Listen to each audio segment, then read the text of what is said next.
Assalamualaikum warahmatullahi wabarakatuh. Nama saya Dita Sari Fahriza, NIM E20191154. Di sini saya akan menjelaskan tentang perekonomian tertutup tanpa kebijakan pemerintah, atau yang biasa disebut dengan perekonomian tertutup sederhana.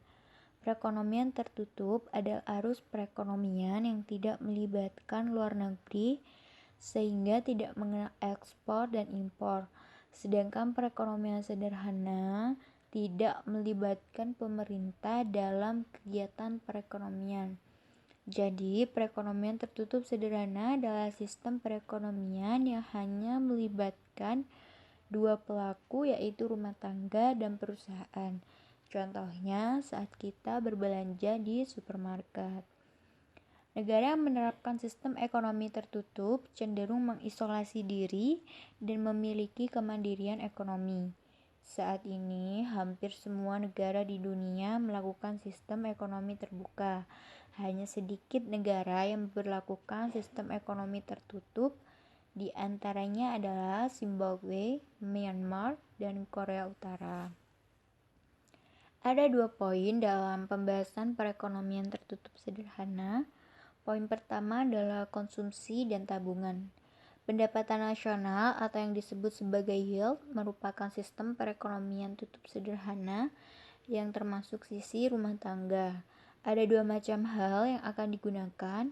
Yang pertama adalah pembelian barang dan jasa atau disebut sebagai melakukan kegiatan konsumsi. Konsumsi dalam bahasa Inggris adalah consumption, sehingga dilambangkan dengan huruf C. Yang kedua adalah menabung. Dalam bahasa Inggris disebut sebagai saving, sehingga dilambangkan dengan huruf S. Apabila digambarkan dalam bentuk rumus, Y sama dengan C plus S.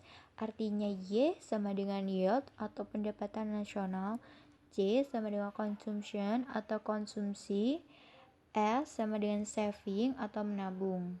Ada beberapa faktor yang mempengaruhi pendapatan nasional yang berguna untuk masalah konsumsi. Yang pertama adalah banyaknya pendapatan nasional yang didapat setelah dikurangi pajak dan potongan-potongan biaya lainnya.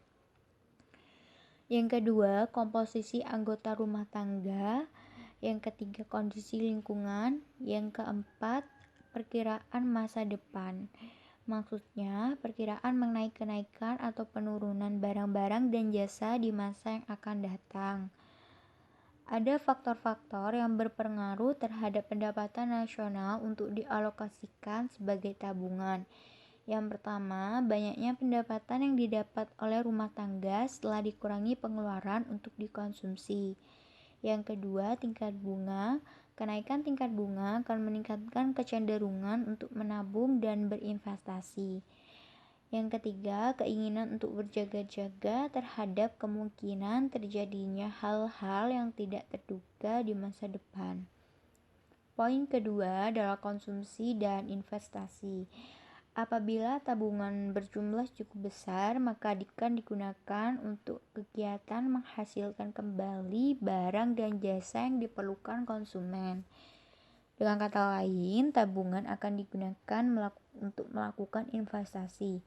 Bila digambarkan dalam bentuk rumus, Y seperti tadi, Y sama dengan C plus S akan diganti dengan Y sama dengan C plus I.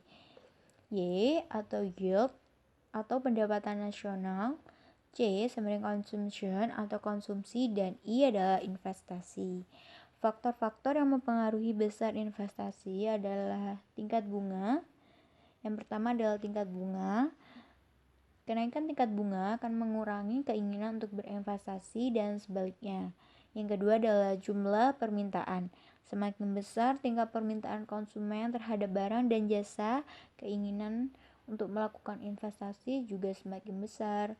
Yang ketiga adalah perkembangan teknologi. Kemajuan teknologi juga akan meningkatkan keinginan untuk berinvestasi, karena teknologi yang maju akan mengurangi biaya produksi dan meningkatkan jumlah keuntungan. Terima kasih. Wassalamualaikum warahmatullahi wabarakatuh.